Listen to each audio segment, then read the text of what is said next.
사랑하는 우리 제이 가족 여러분들, 오늘날 우리가 살아가는 이 세상은 참으로 쾌락을 추구하고 또 재미를 추구하는 시대처럼 보여집니다. 요즘 젊은 친구들, 특히 청소년들, 청년들이 많이 하는 유튜브나 또 틱톡이라고 하는 것을 잠시 보아도 오늘날 세상 가운데 만연해 있는 이 쾌락주의적인 모습을 우리는 쉽게 발견하고 볼 수가 있습니다. 많은 사람들이 내일이 없는 것처럼 오늘만 사는 사람들처럼 쾌락을 추구하고 또 재미를 추구하면서 살아가는 것이 오늘날 우리가 살아가는 이 시대가 가지고 있는 큰 특징 중에 하나다라고 이야기할 수 있을 것입니다. 또한 오늘날 가지고 있는 이 시대의 특징을 하나 더 이야기해 보자면 지식과 정보의 홍수라고 하는 것입니다. 이제 스마트폰 하나만 있으면, 그것만 하나 가지고 있으면 내가 필요로 하는 정보들을 언제나 어디서나 찾을 수 있고 발견할 수 있는 그러한 시대가 된 것입니다. 요즘 사역자들이 흔히 함께 이야기하는 이야기 중에 하나가 있는데 무엇이냐면, 좀만 있으면 알파고와 같은 AI가 설교를 준비할 때 또 설교 자료를 다 찾아주고 또 설교 원고까지 다 기록해주는, 다 대신해주는 그날이 곧 올 수도 있겠다라고 하는 이야기도 종종 하곤 합니다. 이처럼 과학도 어느 때보다 많이 발달했습니다. 또 문화와 예술만 보아도 어마어마하게 오늘날 발전했죠. 또 경제는 얼마나 발달했습니까? 우리 성도님들께서 저와 같은 이 30대 시절을 보낼 때와 비교해 봤을 때 오늘날 경제는 참 많이 발전해 보입니다. 그래서 과학이 우상이 되고 또 문화와 예술이 우상이 되고 또 돈이 우상이 되며 또 정보와 지식이 우상이 되고 또 쾌락이 우상이 되는 시대를 우리는 살아간다라고 이야기할 수 있을 것입니다. 사람들이 의지하는 것이 무엇인지를 보면 그들의 우상을 우리는 알 수가 있습니다.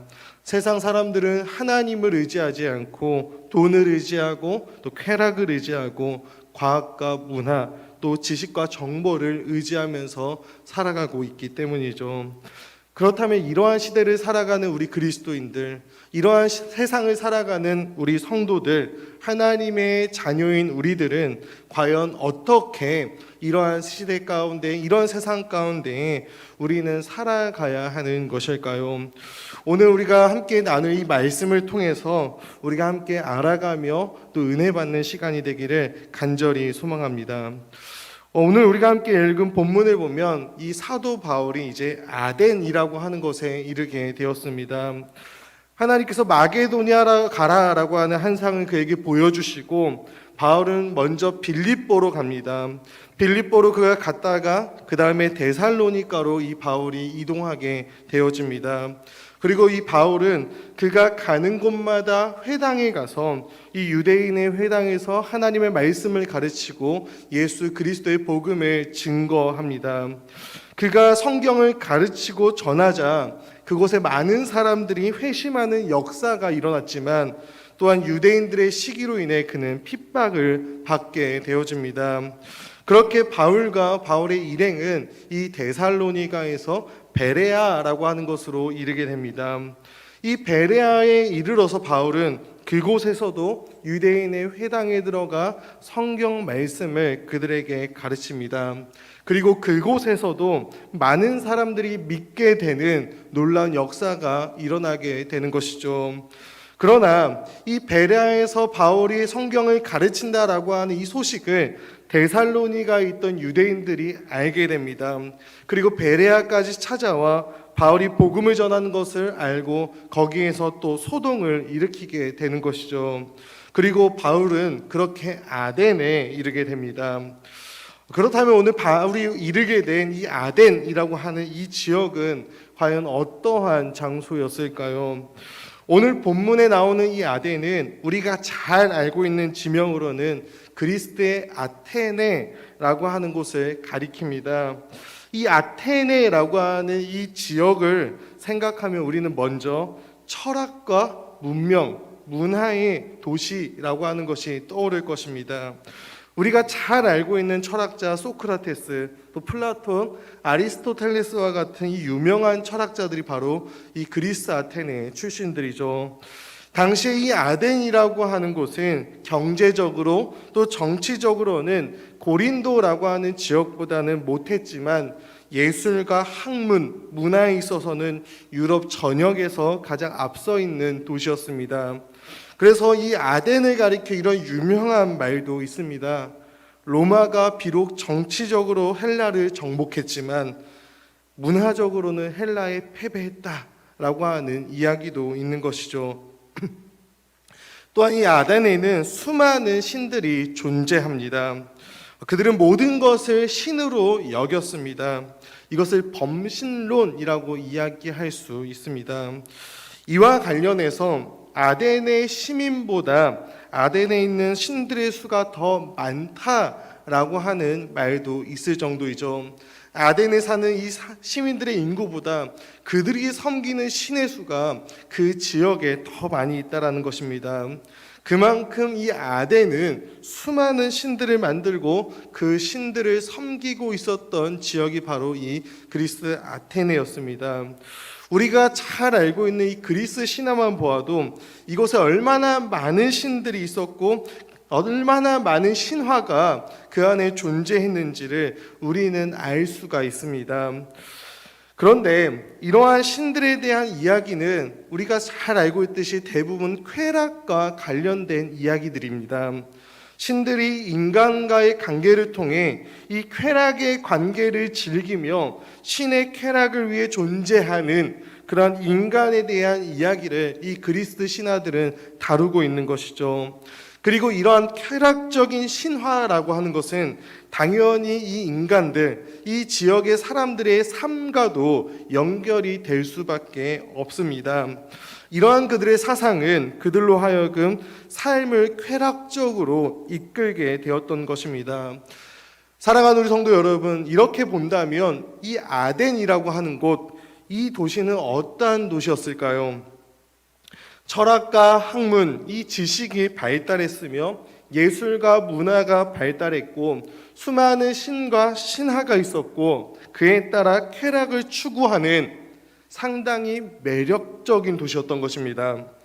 믿지 않는 자들의 입장에서 보면은 이 아덴이라고 하는 것은 상당히 매력이 넘치는 도시였고 꼭 한번 이 아덴에 가서 나 또한 즐겨보고 싶다라고 하는 생각이 들 정도로 이 아덴이라고 하는 것은 상당히 매력이 철철 넘치는 그런 도시였던 것입니다. 이 매력적인 도시, 이 매력이 철철 넘쳤던 이 도시에 사도 바울이 이르게 된 것입니다. 그리고 그들의 일행보다 먼저 이 아덴에 도착한 이 바울은 그곳에서 자신들의 일행을 기다리고 있었습니다. 그런데 이 아덴에서 자신들의 일행을 기다리고 있었던 이 바울의 눈에 비쳤던 이 아덴이라고 하는 지역은 매력적인, 매력이 철철 넘쳤던 도시가 아닌 우상이 가득한 곳, 우상 숭배가 만연한 그러한 지역이었던 것이죠. 세상의 눈으로 볼 때, 믿지 않는 자들의 시선으로 볼 때 이 아덴이라는 곳은 매력이 넘치는 도시였지만 성도의 눈에 비친 하나님의 편에 선 그런 사람들의 눈에 비친 이 아덴은 그저 우상 숭배가 가득한 곳이었을 뿐입니다. 그리고 이것을 본 바울은 격분하기 시작합니다. 오늘 본문 16절에 보면 그가 격분했다라고 하는 표현이 있습니다. 그리고 바울이 격분했다라고 하는 것은 예수 그리스도를 믿지 않고 우상을 숭배하고 있는 그들의 행동을 정죄하고 있는 의미에서의 격분이 아닙니다. 하나님을 몰라서 어쩔 줄 몰라 하는 그 불안과 걱정과 무지의 비참함 속에 그러한 처참함 속에 있는 그러한 사람들을 보고 하나님을 알고 있는 같은 인간으로서 지금 그는 분노하고 있는 것이죠. 인간이 그렇게 살아서는 안 된다라고 하는 하나님을 아는 사람으로서의 느끼는 감정이 되는 것입니다. 그들의 불안과 그들의 두려움을 우리는 어디서 발견할 수 있을까요? 바로 많은 신을 세우고 섬기는, 심지어 알지 못하는 신까지도 만들어서 섬기는 모습을 통해 우리는 발견할 수가 있는 것입니다. 그렇게 많은 신을 두어도 삶이 불안하다라고 하는 이야기이죠. 그것이 하나님 없이 살아가는 인생의 결국인 것입니다. 불안하고 평안함이 없는 것입니다. 그러한 인생들에게 하나님의 자녀로서 살아가는 이 고급함이 무엇인지 아는 자로서 가지는 어떠한 동정의 감정이 지금 바울에게 격분하고 있는 것입니다. 사랑하는 우리 제2가족 여러분들, 오늘날 우리가 살아가는 이 시대는 얼마나 매력이 넘치는 시대입니까?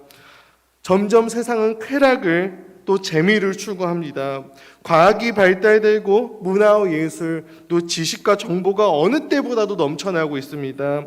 참으로 매력적이죠. 우리가 마음만 먹으면, 하나님 없이 내가 즐기고자 마음만 먹으면 얼마든지 우리는 즐길 수 있는, 얼마든지 우리는 내 뜻대로 내 멋대로 살아갈 수 있는 그러한 세상이 오늘날 우리가 살아가는 이 세상입니다. 그런데 하나님 편에 선 우리들은 다른 것을 볼 수 있어야 한다는 것입니다. 이 매력적인 이 세상의 이면에 감추어져 있는 무언가를 우리는 바라볼 수 있어야 하고, 그것을 바라보며 우리는 격분할 수 있어야 하는 것입니다.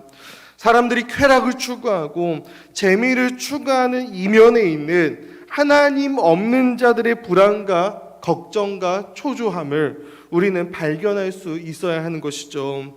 쾌락과 재미를 의지해서라도 그들이 가지고 있는 이 불안과 걱정을 잊으려 한다라고 하는 것을 우리는 읽어낼 수 있어야 합니다.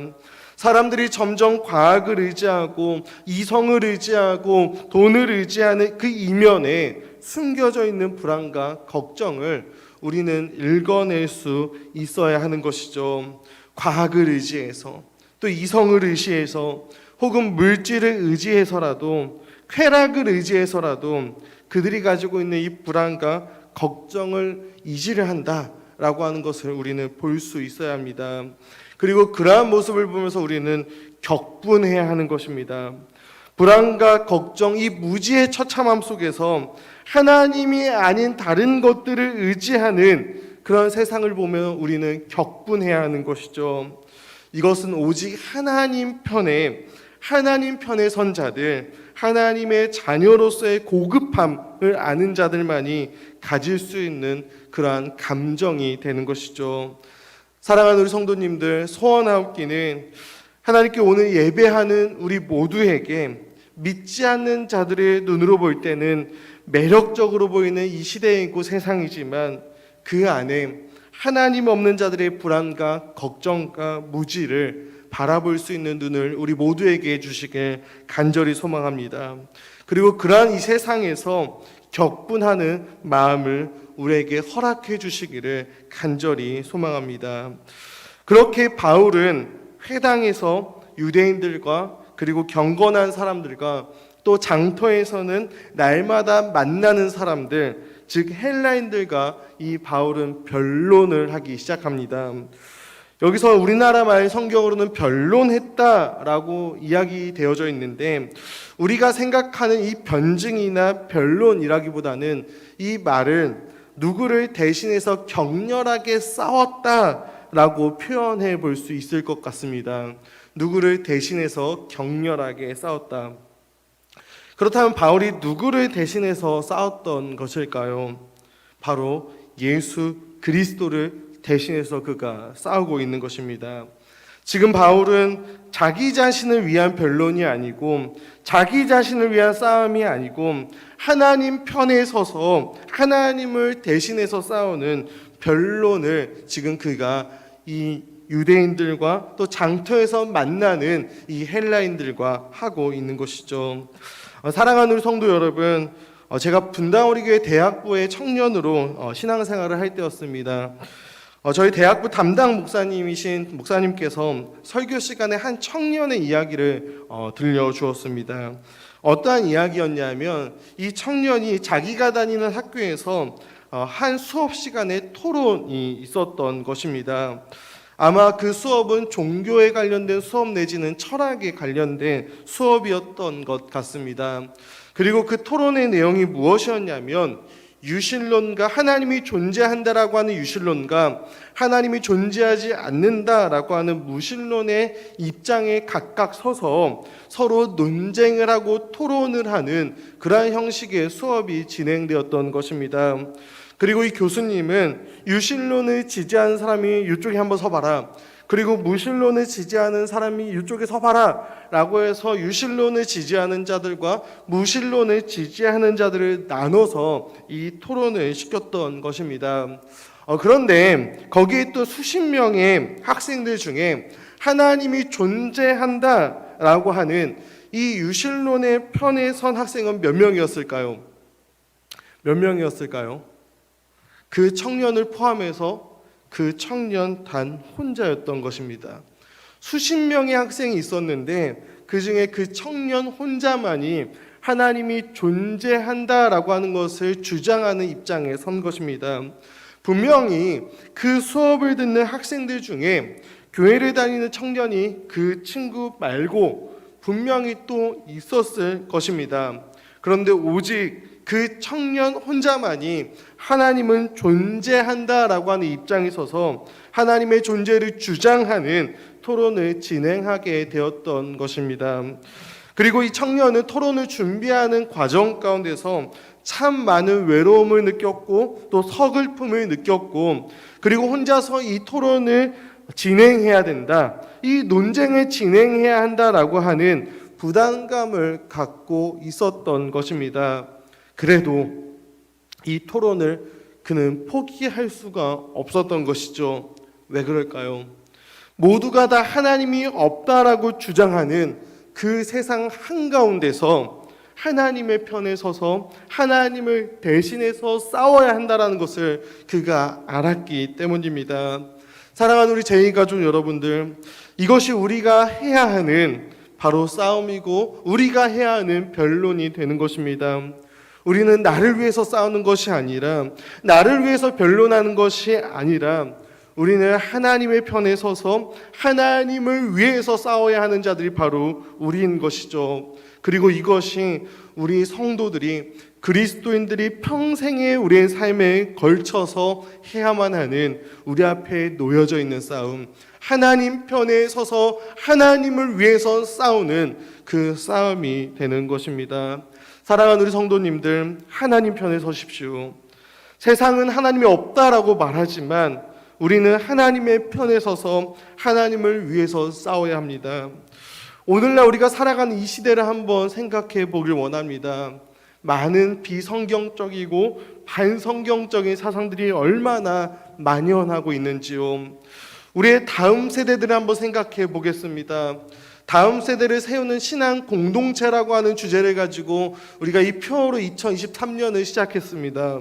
그런데 우리의 다음 세대들이 배우고 자라나는 이 세상은 하나님이 이 세상을 창조하셨다라고 하는 창조론이 아니라 진화론에 익숙한 교육 환경에서 우리의 세대들은 자라나고 있습니다. 더욱이 오늘날 어떻습니까? 동성애와 또 성을 전환하는 이 트랜스젠더라고 하는 이 하나님의 창조 질서를 무너뜨리는 문화와 그러한 법안들이 자꾸만 만들어지고 있는 시대입니다.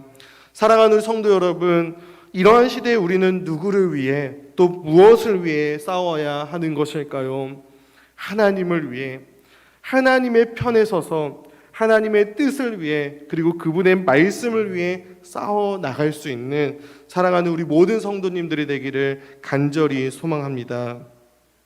이때 어떠한 에피크로스 학파와 스토아 학파가 등장을 합니다. 그리고 그들이 바울과 논쟁하기 시작합니다. 이 에피크로스 학파라고 하는 이 학파는 신의 존재를 믿기는 합니다. 그러나 그들이 믿는 신은, 이 신은 존재하나 인간이 살아가는 생사화복에 관여는 하지 않는 신으로 그는 여겨지는 것이죠. 이것을 가리켜 이실론이다라고 이야기를 합니다.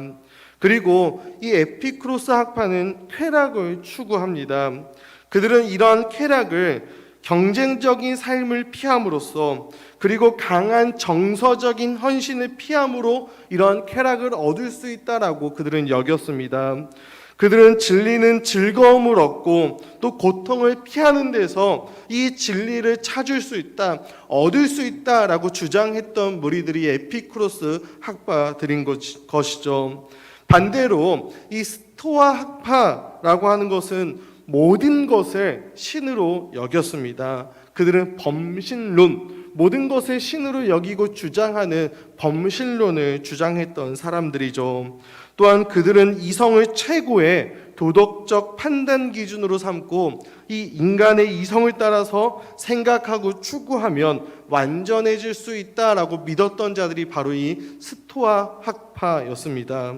지금 바울이 그들과 함께 쟁론을 하고 있는 것이죠. 바울의 이야기를 들었던 이 두 학파는 바울을 아레오바고라고 하는 곳으로 데리고 갔습니다. 이 아덴이라고 하는 이 도시는 아크로폴리스와 아고라라고 하는 두 중심 도시가 있었습니다. 그리고 이 아크로폴리스와 아덴이라고 하는 이 지역 가운데에 있는 지역을 아레오바고라고 이야기를 했던 것입니다. 그리고 이 아레오바고에서는 지성인들이, 지식인들이 모여서 하루 종일 철학적인 문제를 가지고 토론도 하고 또 변론도 하고 웅변으로 발표하는 어떠한 광장이 이 아레오바고 지역에 있었던 것이죠. 오늘날 우리나라로 하면 광화문 광장 정도로 생각하면 될 것 같습니다. 바울은 이제 이 아레오바고 광장에서 그들에게 그가 그토록 자랑하고 그가 그토록 사랑했던 진리의 말씀에 대해서, 이 하나님의 말씀에 대해서 그가 설교하기 시작하는 것입니다. 먼저 바울은 설교를 시작하며 그들의 종교심에 대해서 인정해 줍니다. 22절 말씀을 보면 바울은 이렇게 이야기를 합니다. 아덴 사람들아, 너희를 보니 범사에 종교심이 많도다라고 이야기를 하죠. 아덴 사람들이 모든 일에 범사에 종교심이 많음을 바울도 인정해 줍니다.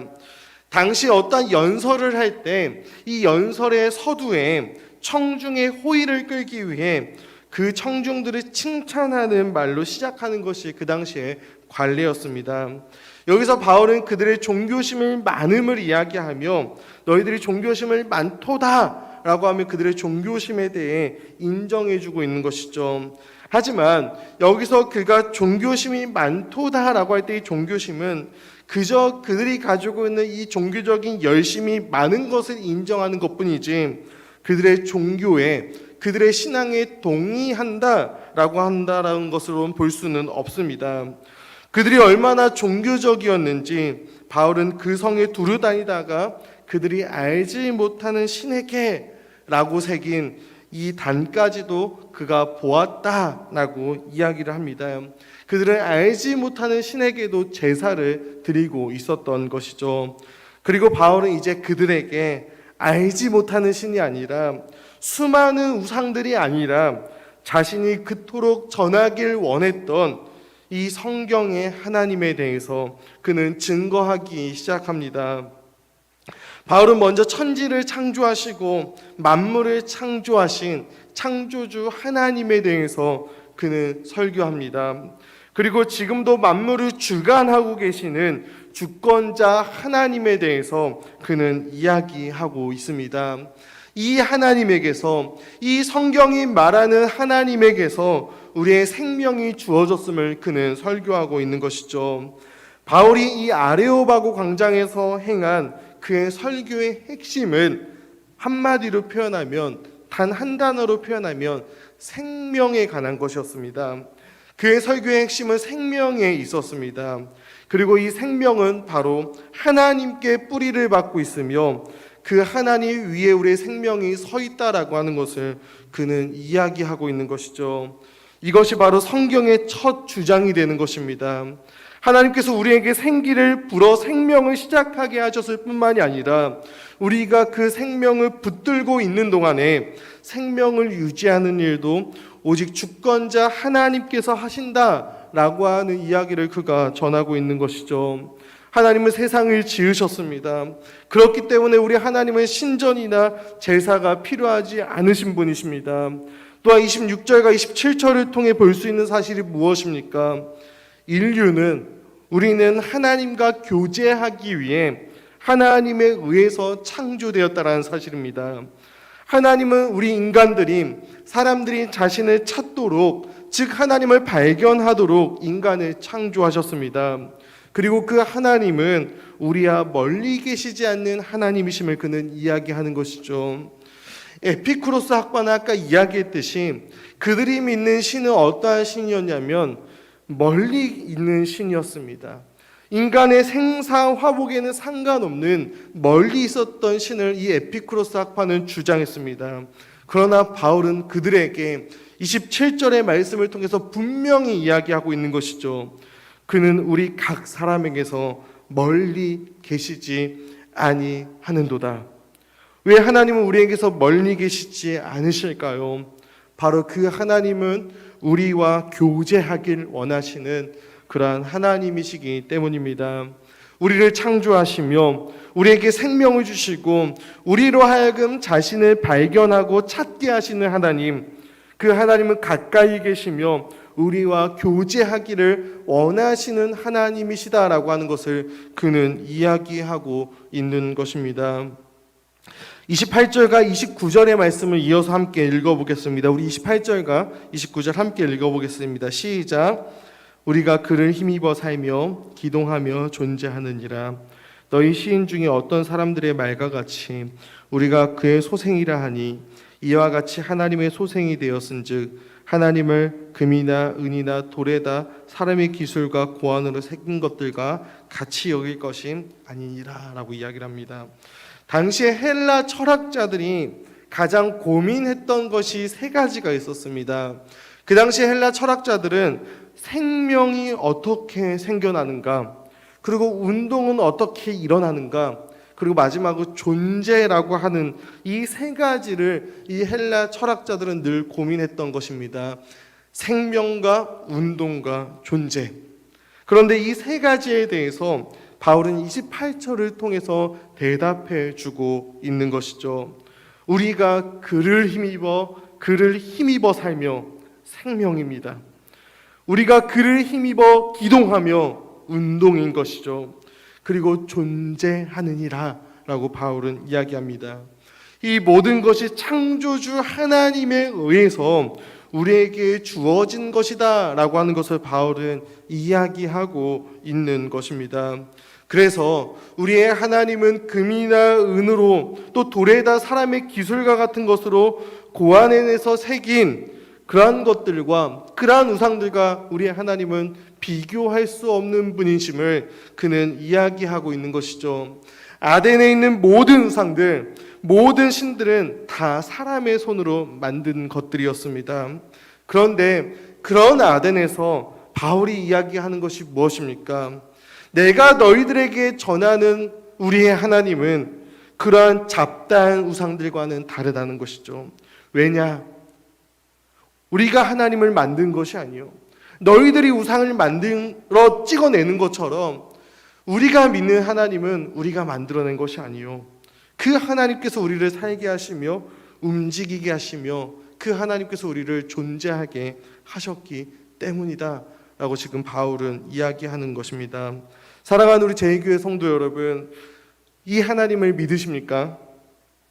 내가 오늘 숨쉬고 살며 내가 오늘 기동하며 내가 오늘 존재하는 이 모든 것이 다 하나님으로부터 왔다라고 하는 사실을 정말로 믿으십니까?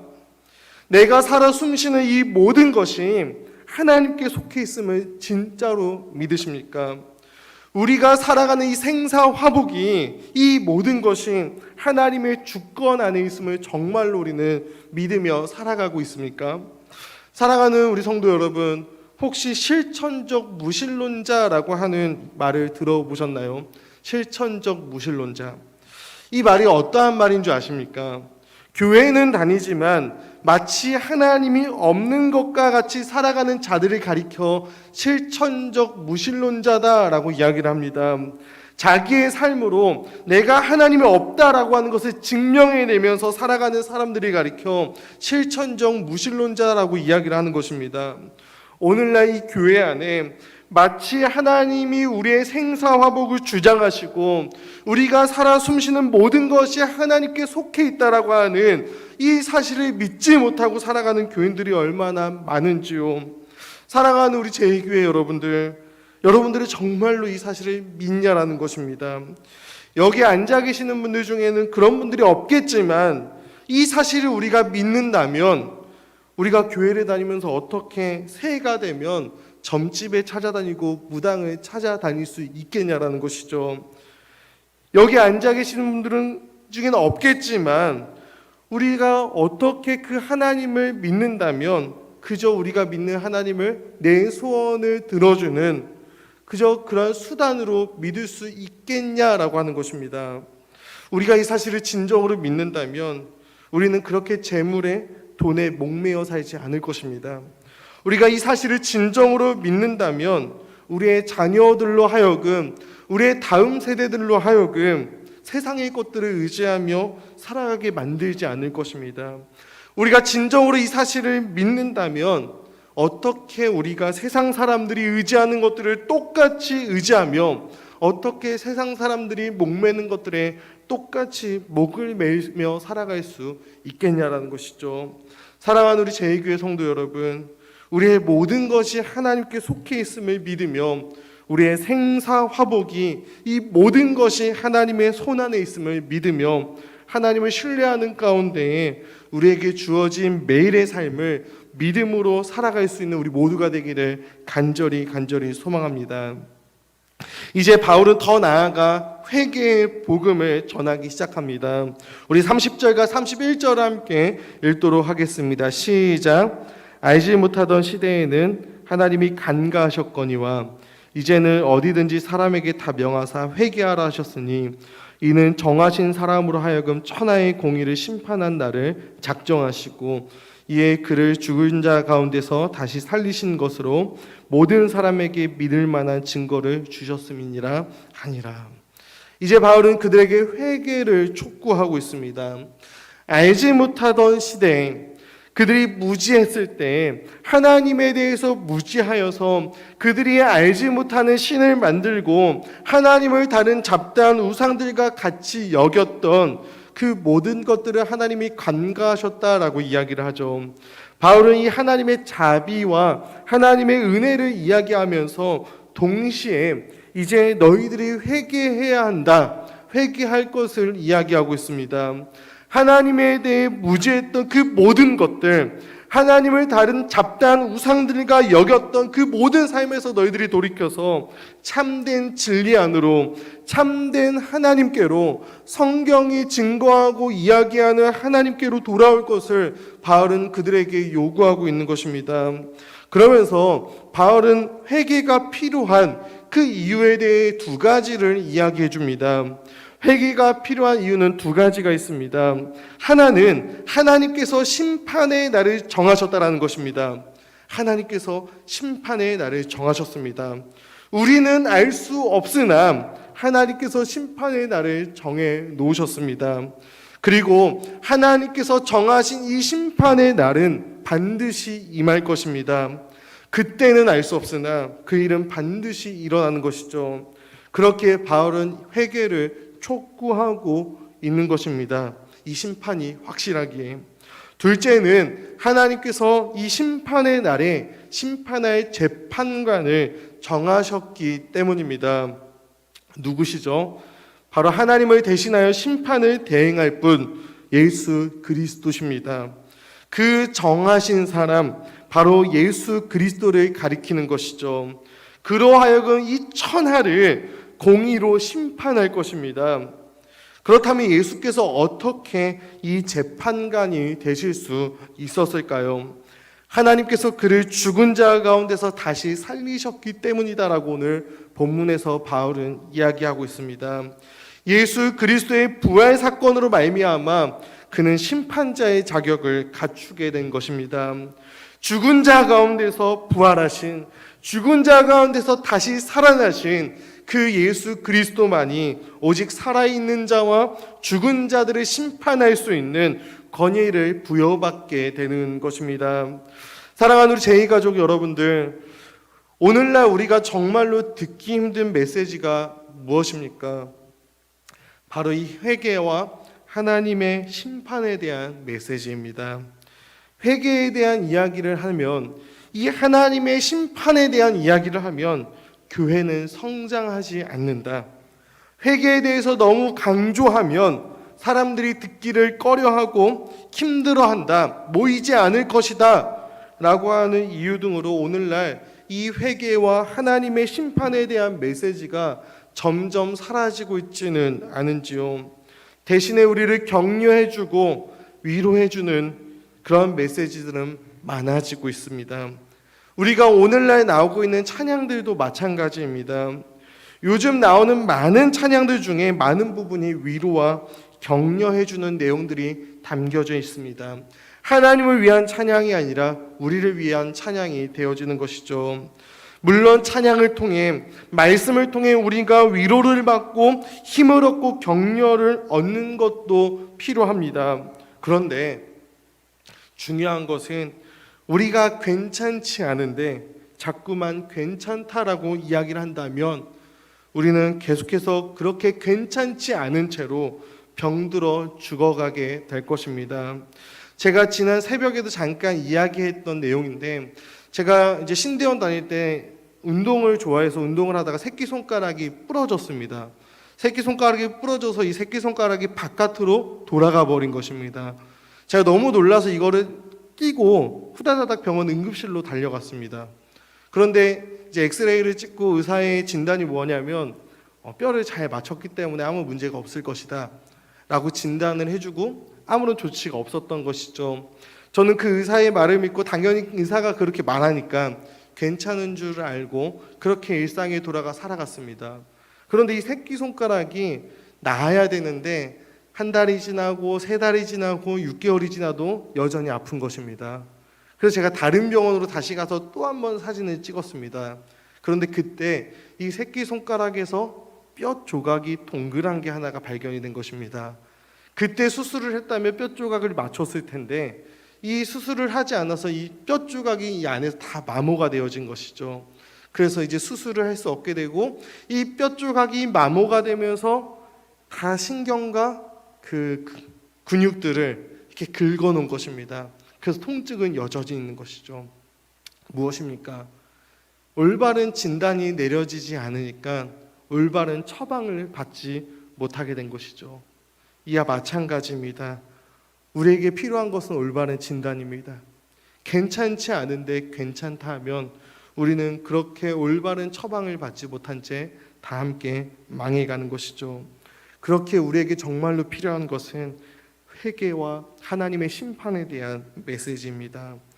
사랑하는 우리 제2가족 성도 여러분, 하나님께서 정하신 때, 정하신 날에 재판장이신 예수 그리스도께서 모든 살아있는 자와 죽은 자를 반드시 심판하실 것입니다. 그때와 시기는 우리가 알 수 없으나 그 일은 반드시 일어납니다. 그러니 사랑하는 우리 성도님들, 우리는 회개해야 하는 것이죠. 우리 안에 있는 모든 우상들을 모두 내어버리고 하나님께로 돌아가야 합니다. 우리를 창조하시고 우리에게 생명을 주시고 우리를 기동하게 하시며 우리와 교제하길 원하시는 하나님께로 우리의 마음을 돌이키고 우리의 삶의 방향을 돌이켜야 하는 것입니다. 그렇게 바울은 아레오바고에서 창조주 하나님에 대해서, 그리고 그분의 심판과 회개에 대해서, 그리고 그분의 부활에 대해서 그는 증거했습니다. 오늘 본문 앞에 있는 18절에 보면 바울은 처음부터 아덴에서 예수와 부활을 증거했다, 전했다라고 이야기를 하고 있죠. 우상이 만연한 그곳에서, 헬라의 철학과 문화가 발달하고 쾌락을 추구하는 그곳에서 바울은 처음부터 끝까지 무엇을 증거한 것입니까? 예수와 부활만을 증거했습니다. 그런데 그 결과가 어땠을까요? 이 데살로니가와 베레아에서처럼 바울은 성경을 가르치고 복음을 전할 때 유대인들이 바울을 핍박했다라고 하는 이야기는 오늘 본문에 나오지 않습니다. 그렇다면 그의 선교의 사역이 성공한 것일까요? 오늘 본문을 보면은 이 데살로니가와 베레아에는 나오지만 이 17장 앞부분에 있는 데살로니가와 베레아의 선교 사역의 때는 나왔지만 아덴에 이르러서 나오지 않은 말씀이 있습니다. 무슨 말씀이냐면 바울이 선교의 사역을 감당하고 나서 데살로니가에서는 큰 무리가 따른다, 혹은 베레아에서 믿는 사람이 많다라고 하는 표현이 이 아덴에서는 없는 것입니다. 또 바울이 복음을 전하고 그곳에 교회가 세워졌다라고 하는 이야기도 오늘 본문에는 나오지 않습니다. 핍박은 없었으나 또한 아무런 선교의 열매도 없어 보입니다. 우리 32절과 34절을 마지막으로 한번 읽어보도록 하겠습니다. 함께 읽겠습니다. 시작. 그들이 죽은 자의 부활을 듣고 어떤 사람은 조롱도 하고 어떤 사람은 이 일에 대하여 내 말을 다시 듣겠다 하니 이에 바울이 그들 가운데 떠나매 몇 사람이 그를 가까이하여 믿으니 그 중에는 아레오바고 갈리 디오누시오와 다말이라 하는 여자와 또 다른 사람들도 있었더라 라고 이야기를 하죠. 바울이 말씀을 전하고 나서 그들의 반응이 무엇이었습니까? 어떤 사람은 죽은 자의 부활을 듣고 바울을 조롱합니다. 18절의 말씀에서는 에피크로스와 스토아파 이 사람들이 바울이 전하는 예수와 부활의 메시지를 듣고 그를 말쟁이다라고 이야기를 하죠. 혹은 그저 바울은 이방의 신들을 전하는 사람이다 라고 그를 취급합니다. 이 당시에 그들이 말쟁이다라고 했을 때 이 말쟁이라는 표현은 상당히 상대를 비하하는 표현이었습니다. 여기서 바울은 말쟁이다라고 한 것은 그저 바울이 여러 가지 잡다한 내용을 짜집기한 어떠한 그들이 가지고 있는 철학적인 그런 토론이나 사색이라고 하는 그런 방법론이 결핍되어 있는 그저 여러 가지 잡다한 지식을 짜집기한 삼류층 지성이다, 삼류층 지식이다 라고 이야기를 하는 것이 여기서 표현된 말쟁이다 라고 하는 표현이 되는 것입니다. 철학과 학문, 사색이 발달하고 문화와 예술이 발달한 그곳에서 바울이 그들에게 전한 예수와 부활, 그리고 하나님과 심판의 메시지, 그리고 회개에 대한 그 촉구는 어찌 보면 심히 그들의 눈에 미련해 보였던 것입니다. 그래서 어떤 사람들은 바울을 조롱하기까지 하는 것이죠. 그렇다면 바울의 이 아덴 선교는 실패한 것일까요? 하나님의 말씀의 능력이 그곳 가운데 나타나지 않은 것일까요? 하나님의 역사가 실패한 것일까요? 아닙니다. 큰 무리는 따르지 않았지만, 믿는 사람이 많이 나오지는 않았지만 하나님의 말씀은 실패하지 않았습니다. 아니, 하나님의 말씀은 실패할 수 없습니다. 전도에 미련한 것으로 보이지만 여전히 전도에 미련한 것으로, 그렇게 미련해 보이는 것으로 예수와 그분의 부활이, 그 말씀이 또다시 사람을 살려내는 것입니다. 많은 무리는 아니지만 오늘 본문을 보면 아레오바고 갈리 디오누시오와 다말이라 하는 여자가 예수를 믿습니다. 그리고 또 다른 사람들이 이 바울의 말씀을 믿습니다. 여전히 그 말씀은 택한 백성들, 택한 하나님의 자녀들을 믿음에 이르게 하는, 구원해 내는 능력을 갖고 있었던 것이죠. 왜 하나님께서는 전도에 미련해 보이는 것으로 믿는 자들을 구원해 내시는 것을 기뻐하실까요? 잘 모르겠습니다.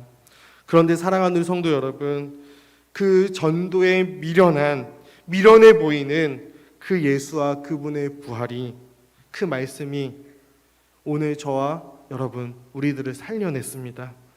그 전도에 미련해 보이는 그 하나님의 말씀이 나를 살렸고 우리를 살렸고 우리로 하여금 하나님과 교제하도록 이끄는 것이죠. 사랑하는 우리 성도 여러분, 바울이 아덴에서 말씀을 전할 때와 비교도 안 되게 오늘날은 더욱 많은 것들이 발달했습니다. 지식과 정보가 발달했으며 과학이 발달했습니다. 이제는 인공지능이라는 것이 생겼고 신의 영역이다라고 여겨졌던 그 영역을 자꾸만 인간이 과학을 동원하여서 넘어서려 하고 있습니다. 그러한 이때에 우리가 가지고 있는 이 복음은, 이 하나님의 말씀은 더욱 미련해 보이는 것이 사실입니다. 예수와 부활을 전하는 사람은 미련해 보이는 것을 넘어 이제 세상 사람들은 미개하다라고까지 이야기를 합니다. 그러나 사랑하는 우리 성도 여러분, 저는 오늘날도 여전히 이 전도에 미련한 것으로 하나님은 믿는 자들을 구원하시기를 기뻐하신다라는 사실을 믿습니다. 하나님은 오늘날도 그렇게 자기의 택한 백성들을 구원해 내실 것입니다. 그러니 사랑하는 우리 성도님들, 세상이 우리를 조롱할지라도, 세상이 우리를 미련하다 여길지라도, 바울이 아덴에서 격분하며 하나님의 대리자로 싸우며 진리의 말씀을 전했던 것처럼 이제는 우리가 하나님의 편에 서서 우상이 가득하고 쾌락을 추구하는 이 세상 한가운데서 격분하기를 소망합니다. 이 세상 가운데서 하나님의 편에 서서 하나님을 대신하여 싸울 수 있기를 소망합니다. 그리고 이 세상에서 창조주 하나님을 전하며 그분의 심판과 회개를 선포할 수 있기를 소망합니다. 그럴 때 당장에 우리에게 큰 열매가 나타나지 않을 수도 있겠지만 저는 반드시 확신합니다. 하나님께서 우리 가운데 일하실 것입니다. 그 전도에 미련한 것을 통해 믿는 자들을 구원하실 것입니다. 그러니 함께 이 길을 걸어갈 수 있는 사랑하는 우리 인천제일교회 모든 성도님들이 되시길 주님의 이름으로 축복합니다.